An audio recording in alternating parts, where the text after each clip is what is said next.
विष्णुपत्नीम् क्षमाम् देवीम् माधवीम् माधवप्रियाम् लक्ष्मीम् प्रियसखीम् देवीम् नमाम्यच्युतवल्लभाम् महालक्ष्म्यै च विद्महे विष्णुपत्न्यै च धीमहि तन्नो लक्ष्मीः प्रचोदयात्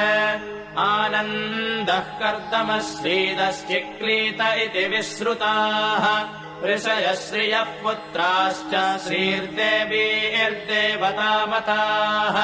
ऋणरोगादिदारिद्र्यम् पापक्षुदपमृत्यवः भयः शोकमनस्तापा नश्यन्तु मम सर्वदा या सा पद्मासनस्था विपुलकटितटी पद्मभद्रायताक्षी गम्भीरावर्तनाभिस्तनभरनमिता शुभ्रवस्त्रोत्तरीया लक्ष्मीर्दिव्यैर्गजे